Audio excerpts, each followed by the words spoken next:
Hello student, my self Rajneesh. और आज ना हम लोग क्या डिस्कस करेंगे, मेश एनालिसिस के बारे में। हम लोग नेटवर्क थ्योरी के ना मेश एनालिसिस के सारे प्रॉब्लम को डिस्कस करेंगे, जो कि अलेक्जेंडर सार्डियो के बुक का है। ये काफ़ी अच्छा प्रॉब्लम सब है, ठीक है। तो इसको ना अच्छे से देख लो, ताकि नेटवर्क ना हमने सारे अपने चैनल पे ना नोडल एनालिसिस का प्रॉब्लम बता रखा है। अब हम मेश एनालिसिस को देखते हैं। मेश एनालिसिस में हम लोग सुपर मेश को भी देखेंगे धीरे धीरे करके, ठीक है। तो आज पहला क्वेश्चन हमारे पास रहा ये मेश एनालिसिस का। देखो, तो इस क्वेश्चन में ना क्या है कि, और मैं इस पीपीटी में ना कहीं भी क्वेश्चन को इंसर्ट नहीं किया है, जो कि नोडल एनालिसिस के में क्वेश्चन को इंसर्ट कर रखा है, ठीक है। यहाँ पे मैंने क्वेश्चन को डायरेक्ट क्या करते हैं ना, यहीं से देख के ही हम लोग सॉल्व करेंगे, ठीक ना। देखो, तो सबसे पहले ये क्वेश्चन है क्या कि एक 15 वोल्ट का ना सप्लाई लगा है, ठीक है। और ये 15 वोल्ट जो है एक तरह का क्या है, ये एक तरह का ना अपने पास जो जो भी हमारे पास ये वोल्टेज, ये जो मेरे पास है, ये मेरे पास क्या है, एक तरह का मेरे पास क्या है, ये अपने पास ना एक इंडिपेंडेंट वोल्टेज सोर्स है। क्योंकि ये वोल्टेज क्या है, 15 वोल्ट गिवन है, ये किसी करंट या किसी वोल्टेज, ये अपने पास डिपेंडेंट वोल्टेज सोर्स है, ठीक है। और ये भी अपने पास क्या है, इंडिपेंडेंट वोल्टेज सोर्स है। सबके सब ना इंडिपेंडेंट वोल्टेज सोर्स है, ठीक है। ये चीज़ ध्यान रखना कि इंडिपेंडेंट वोल्टेज सोर्स है। दोनों जो है ना इंडिपेंडेंट वोल्टेज सोर्स ही लगा है अपने सर्किट में। और फाइंड आउट करने को बोला है ना इस क्वेश्चन में। इस क्वेश्चन में बोला है कि find out the current I1 I2 and I3 I1 I2 और I3।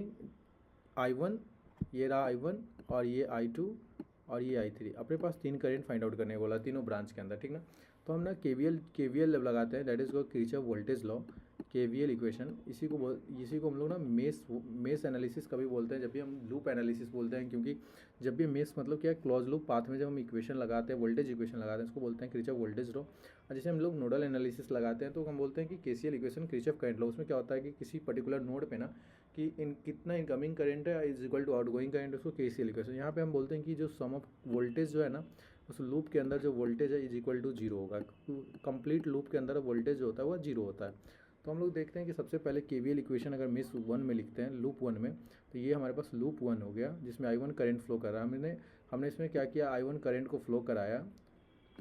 कभी कभी क्वेश्चन में गिवन रहता है कि I1 I2 फ्लो कर रहा है, क्योंकि इसमें गिवन ही है कि I1 और I2। लेकिन हम कभी कभी ना जब क्वेश्चन में गिवन ना हो कि I1 I2, तो हम लोग बाई लूप ले लेते हैं कि इसमें I1 करंट फ्लो करा लेते हैं, इसमें I2, तो ठीक है।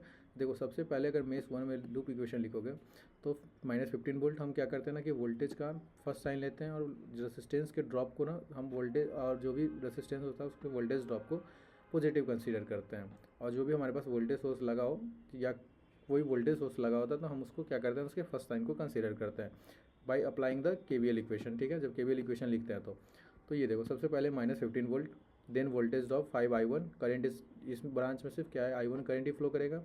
I1 इस ये ब्रांच अपने पास 10 ओम का जो रेसिस्टेंस है वो कॉमन ब्रांच है, जो कि I1 और I2 दोनों इसमें फ्लो कर रहा है। दोनों अगर लूप, तो ये कर रहा है क्या कि एक हम ऐसे ले रहे हैं कि करंट इनकमिंग, हम बोल रहे हैं कि I1 करंट ही हाइयर करंट है, और I2 करंट इधर की तरफ जाएगा। तो अपने पास क्या होगा कि I1 करंट का वैल्यू ना I2 से ग्रेटर है, जब हम लूप इक्वेशन जब दोनों क्लॉकवाइज डायरेक्शन लेते हैं तो, ठीक है। दोनों क्लॉकवाइज डायरेक्शन में ले रखे हैं, ठीक ना। तो -15 plus 5I1, then 10I1 -I2। यहाँ पे हम जब रेसिस्टेंस इंटू हम क्या लिखते हैं, वोल्टेज हमारे पास क्या होता है V, वोल्टेज हमारे पास क्या होगा, रेसिस्टेंस इंटू करंट। तो जो करंट का इक्वेशन जो यहाँ पे लिखे ना, यहाँ पे हम I1 -I2 हमने डिफरेंस पोटेंशियल लिखा है यहाँ पे कि करंट का है ना, जो इनकमिंग करंट है इधर से भी करंट जा रहा है, तो दैट इज़ ये करंट हाइयर करंट मान ली, इसलिए I1 -I2 लिखते हैं। प्लस 10, ये वोल्टेज का फर्स्ट साइन लिए, तो ये 10 हो गया। ये मेरे पास KVL इक्वेशन लिखने का क्या होता है ना कि कोई भी हम KVL इक्वेशन लिखते हैं तो ये हमारे पास ना इक्वेशन लिखना आना चाहिए, सबसे इंपॉर्टेंट इक्वेशन लिखना ही है। देन सॉल्व करोगे तो -15 plus 5I1 plus 10I1 minus 10I2, ये अपने पास हो जाएगा 10I1 माइनस 10I2 प्लस 10, ठीक है। जब इसको सॉल्व करोगे तो तुम्हारे पास आ जाएगा, देखो 15I1 प्लस 15I1, ये अपने पास 5I1 प्लस 10I1 15I1, और ये माइनस का 10I2, और ये -15 और प्लस 10, तो ये हो जाएगा -5। ऊपर इस साइड चला जाएगा, राइट साइड चला जाएगा तो +5 हो जाएगा, ठीक है। तो ये इक्वेशन अपने पास हो गया फर्स्ट इक्वेशन। देन हम सेकेंड इक्वेशन की बात करते हैं। हम इसको डिवाइड कर लेते हैं, क्योंकि रिड्यूस फॉर्म में ले लेते हैं ताकि और कम हो जाए हमारे पास। जब इक्वेशन फाइंड आउट करें तो 3I1 माइनस 2I2, इसको 5 से डिवाइड करके 3I1 माइनस 2I2, और ये 5 से 1 हो जाएगा, ठीक है। तो ये अपने पास पहला इक्वेशन हो गया। दूसरा इक्वेशन हम KVL मेश में लगाते हैं, मेश 2 में लगाते हैं। तो मेश 2 में लगाओगे तो अपने पास क्या हो जाएगा, देखो अपने पास जो मेश 2 में जो इक्वेशन लगाओगे तो अपने पास क्या होता है कि हम यहीं से स्टार्ट करते हैं 6 से। तो 6I2 प्लस 4i2 माइनस 10, ये देखो वोल्टेज अब इधर से क्या नेगेटिव साइन पहले आया इसलिए, तो माइनस 10 फिर प्लस ये 10i2 माइनस i1। यहाँ पे देखो हम i2 माइनस i1 लिखते हैं, यहाँ पे हमारे पास i1 माइनस i2 लिखा है, क्योंकि हमने माना कि इस करंट का ना भी क्या है कि ये करंट जो है सो हाइयर करंट है, इसमें जो है हाई करंट फ्लो कर रहा है, ये लो करंट हो गया एज कम्पेयर द जब हम इसको i2 को फ्लो कराते हैं इस लूप में। तो जब इस लूप का मेश लिखते हैं इसी तरीके से हम मेशा एनालिसिस कभी भी लगाते हैं, और हम ट्राई करते हैं कि सारा ना क्या होता है कि अगर हम किसी डायरेक्शन एक ही डायरेक्शन में सब में मेश लगाए, जैसे कि यहाँ पे हम क्लॉकवाइज लगाए हैं तो same as it is clockwise, अगर 3 लूप होता 4 लूप होता तो क्लॉकवाइज ही लगाते हैं। अगर अलग अलग डायरेक्शन में लगाओगे तो क्या होगा कि यहाँ पे कभी कभी सम भी दिखता है किसी किसी, अगर कोई प्रॉब्लम देखोगे कहीं या कहीं कोई बुक में देखोगे तो ये दिखता है, ठीक है, तो कन्फ्यूजन नहीं होना चाहिए। ये 10i2 अब अपने पास क्या हो जाता है 6i2 plus 4i2, 10i2 minus 10 plus 10i2 minus 10i1 is equal to 0। जब इसको सॉल्व करते हैं तो 20i2 हो जाता, 10i2 प्लस 10i2 20i2 आइए माइनस का 10i1 इज इक्वल टू 0। इसको थोड़ा सा और इधर कर लेते हैं, तो मेरे पास जो साइन था उस सबको चेंज कर लेते, तो ये i1 हो जाता, इसको डिवाइड कर लेते हैं हम लोग 10 से, तो 10i1 माइनस 2i2, ये वाला i2 10 से डिवाइड करते तो 2 हो जाता, फिर रिड्यूस कर लिया माइनस 1, ये इधर चला गया तो ये साइन माइनस हो जाता, क्योंकि साइन हमने सबका साइन चेंज किया।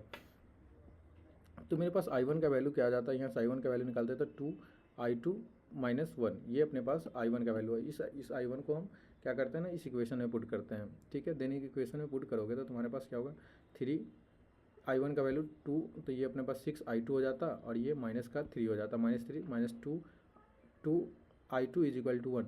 या ऐसे भी कर सकते हो, सब्स्टिट्यूट करके हमने इस वैल्यू को ना इस वैल्यू में डाल के देख किया, नहीं तो दोनों इक्वेशन को तुम सॉल्व कर देते, तो i1 i2 था, दो वेरिएबल था, दो इक्वेशन था, इजी टू फाइंड आउट कर देते तो तुम्हारे पास करंट जो आ जाता i2 का वैल्यू 1 एम्पियर आ रहा था, ठीक है, और i1 का वैल्यू हम इस इक्वेशन में i2 का वैल्यू पुट किया 1 एम्पियर, तो ये 2 इंटू 1 1 2 इंटू 2 2 इंटू 1 2 माइनस 1, तो ये अपने पास 1 एम्पियर आ गया। तो दोनों इक्वेशन में क्या हुआ है मेरे पास 1 एम्पियर इसमें भी आया और इसमें भी हमारे पास 1 एम्पियर आया, मतलब 1 एम्पियर i1 इज 1 एम्पियर और i2 का भी वैल्यू हमारे पास 1 एम्पियर आया।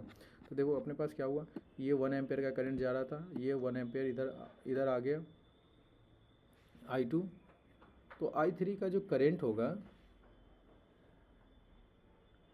i3 का करंट क्या हो जाएगा 0 एम्पेयर का फ्लो करेगा, क्योंकि जो करंट इनकमिंग अगर किसी ब्रांच में ना, अगर यहाँ पे नोड लगाओगे इस ये नोड पे देखोगे तो ये अपने पास i1 करंट जा रहा था, एक i1 और i1 निकल भी गया इस नोड से, i1 आया i1 निकल भी गया i2 में, i2 का भी 1 था ये भी 1 था, तो इस ब्रांच में क्या करंट जाएगा, इस ब्रांच में जीरो एम्पेयर का करंट जाएगा, इसका मतलब ये 0 एम्पेयर का करंट हो गया, ये भी 1 एम्पेयर हो गया और ये भी 1 एम्पेयर हो गया, ठीक है। तो इसका मतलब क्या है कि i3 का वैल्यू यहाँ पे 0 एम्पेयर हो जाएगा, ठीक है।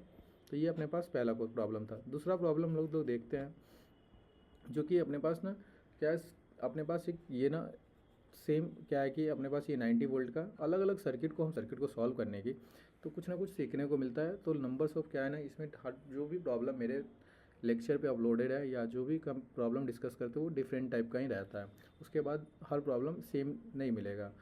तो क्योंकि हम वैराइटीज़ ऑफ क्वेश्चन को डिस्कस कर ले तो मेरे पास क्या है सॉल्यूशन, जब हम कभी भी सॉल्यूशन निकाले तो मेरे लिए वो इजी हो, ठीक है। देखो अब इस क्वेश्चन को अगर हम देखते हैं तो मेरे पास क्या है ना, ये अपने पास 90 वोल्ट का एक वोल्टेज सोर्स लगा है जो कि इंडिपेंडेंट वोल्टेज सोर्स लगा है, ये किसी पे डिपेंड नहीं, ये भी इंडिपेंडेंट वोल्टेज सोर्स लगा है। और अपने पास ना इस क्वेश्चन में ना ये क्वेश्चन में ना i1 और i2 का वैल्यू पूछा है, ठीक है, और i1 i2 इस पूरा question same as it is given था और इसमें i1 और i2 का वैल्यू पूछा है, ठीक है। और ये 40 वोल्ट लगा है, ये 6 ओम का रेसिस्टेंस, 50 ओम का रेसिस्टेंस, 10 ओम का रेसिस्टेंस कॉमन है, और ये 4 ओम देखो अब डाउनवर्ड में रेसिस्टेंस लगा है, यहाँ पे क्या था डाउनवर्ड रेसिस्टेंस नहीं था, तो कुछ ना कुछ डिफरेंस है। अब देखो इसको सॉल्व करोगे ना तो अपने पास क्या होगा, अगर देखो तो अब मेश 1 में सबसे पहले हम लोग केवीएल इक्वेशन लिखते हैं मेश 1 का, ये वाले का, तो मेश 1 का लिखोगे तो minus 90 same as it is plus 6i1 plus 10i1 minus i2 plus 4i2, 10 या i1 माइनस i2 क्योंकि करंट हम अभी बता के आ रहे हैं कि जो higher potential minus higher current minus lower current ले लेते हैं, हम पोटेंशियल की बात नहीं करते, वोल्टेज की बात नहीं करते, या पोटेंशियल की बात कर भी सकते हो कि पोटेंशियल क्या है, पोटेंशियल किसी भी चीज़ की पोटेंशियल, तो हम करंट की पोटेंशियल की बात करें तो करंट का potential i1 minus i2 plus 4i1, ये 4i1 हो जाएगा, ये अपने पास हमने सेम एज इट इज़। तो इसको सॉल्व करोगे ना ओवरऑल इसको सॉल्व करोगे तो -9 प्लस 6i1 प्लस 10i1, ये यहाँ से ब्रेक करोगे तो 10i1 और ये 10i2 plus 4i1 is equal to 0। Then solve करोगे -19 प्लस 20i1 ये अपने पास I1 6I1, ये भी I1 ये वाला, और ये 6 और 10, ये दोनों मिला के 20I1 और ये 10I2 इज इक्वल टू 0। जब इसको और सॉल्व करते हैं हमारे पास 20I1 माइनस 10I2 और ये 90 इसको राइट साइड ले जाएंगे तो ये प्लस 90 हो जाएगा। इक्वेशन सिंपल इक्वेशन है। तो 2I1 minus I2 is equal to 9। Then हम ये अपने पास इक्वेशन 1 हो गया, ठीक है। देन इक्वेशन 2 को अगर हम देखते हैं तो इक्वेशन 2 में मेरे पास क्या है ना, KVL अगर मैं इसमें लगाते हैं तो मेरे पास ये हो गया। तो हम यहाँ से स्टार्ट करते हैं 15I2 प्लस 10 40, ये 40 वोल्ट प्लस 5I2 प्लस ये अपने पास 10I2 माइनस I1, ये अपने पास एक इक्वेशन होता है KVL इन मेष का 2 का। देन हम फाइंड आउट करते हैं 15I2 प्लस 15I2 प्लस 14, ये अपने पास 14 हो गया, और 5I2 plus 10I2 minus 10I1 is equal to 0। Then इसको सिंप्लीफाई करोगे तो तुम्हारे पास क्या हो जाएगा 10I1, ये अपने पास I1 का वैल्यू क्या हो गया 10I1 माइनस 10I1, एक ही I1 है, बाकी सबका सब I2 है। तो ये 10 plus 5 15 plus 15 30I2 is equal to minus 20। ये 40 को ना लेफ्ट साइड से राइट साइड ले जाओगे इक्वल टू के साइन का, तो साइन क्या होता है बदल जाता है, ये पॉजिटिव साइन नेगेटिव में चेंज हो जाएगा, ठीक है।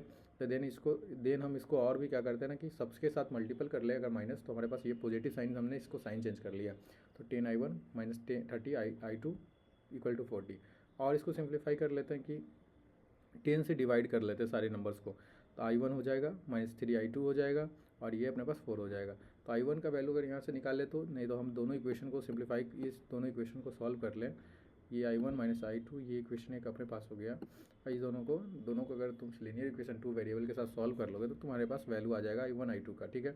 नहीं तो फिर क्या करोगे कि I1 का वैल्यू यहाँ से निकाल लोगे, या कहीं से भी इससे I2 का वैल्यू निकाल लोगे, कोई भी इक्वेशन से, किसी भी इक्वेशन में पुट करके I1 या I2 का। तो ये I1 का वैल्यू यहाँ से मैंने निकाला 4 3I2 हो जाएगा। देन इस I1 के वैल्यू को ना यहाँ पे क्या किया, प्लेस्ड किया इस इक्वेशन में। तो 2 इंटू I1 के जगह पे 4 plus 3I2 minus I2 is equal to 9। 2 into 4 is 8, 2 into 3 is 6I2 minus I2 is equal to 9। That is solve करोगे इसको तो ये 5I2 हो जाएगा। ये 8 उधर 8 इधर है, इधर 9 है, इधर 8 है, तो इधर जाएगा तो ये माइनस 8 हो जाएगा, तो ये प्लस 1 हो जाएगा। तो 5I2 is equal to 1, I2 का वैल्यू क्या आ जाएगा 1/5, that is called 20 milli ampere. Then जो वैल्यू आया ना इस 20 मिली एम्पेयर 1/5 मिली एम्पेयर के फॉर्म में पूछा है इस क्वेश्चन में ना, मिली एम्पेयर्स के फॉर्म में पूछा है। मिली एम्पेयर्स नहीं तो 1/5 अगर करोगे तो क्या हो जाएगा, जो डेसिमल में आ जाएगा वो क्या आएगा, 1/5 करोगे तो 0.2 करके आ जाएगा, ठीक है ना। तो ये अपने पास ऐसे हो सकता था, नहीं तो इस वैल्यू को फिर पुट कर लोगे यहाँ पे, तो डेसिमल के फॉर्म में जब पुट करोगे सेम I2 के वैल्यू को, देन सॉल्व करोगे तो तुम्हारे पास 4.6 एम्पेयर आ जाएगा, ठीक है। तो इसको सॉल्व करोगे तो 4 प्लस 3 इंटू 20 मिली एम्पेयर्स, वही मैंने पुट किया I2 का वैल्यू, देन सॉल्व किया तो मेरे पास 4.6 मिली एम्पेयर आ गया। तो ये मेरे पास दूसरा प्रॉब्लम था, ठीक है। अब हम लोग ना एक थर्ड प्रॉब्लम को देखेंगे जिसमें हम लोग ना ये अपने पास ना जो था ना, ये जो प्रॉब्लम 2 हम डिस्कस किए इसमें हमने डिपेंडेंट सोर्स को देखा, इसमें हमने कहीं भी इंडिपेंडेंट सोर्स को नहीं देखा। इंडिपेंडेंट सोर्स को देखा, किसी में हमने डिपेंडेंट सोर्स को नहीं देखा। जो हमने KVL इक्वेशन लिखा वो दोनों क्या थे, यहाँ पे डिपेंडेंट सोर्स थे। तो मेरे पास ना इस लेक्चर को यहीं पे हम लोग बाइंड अप करते हैं डिपेंडेंट सोर्स की तरह। ये दोनों प्रॉब्लम जो है अपने पास, ये दोनों डिपेंडेंट सोर्स के प्रॉब्लम थे। KVL लगाना हम लोग डिपेंडेंट सोर्स में देख लिए, अब हम इंडिपेंडेंट सोर्स को देखेंगे, ठीक है। वो नेक्स्ट लेक्चर में हम लोग देखेंगे, ठीक है। तो आज के लिए इतना ही रखते हैं, थैंक यू।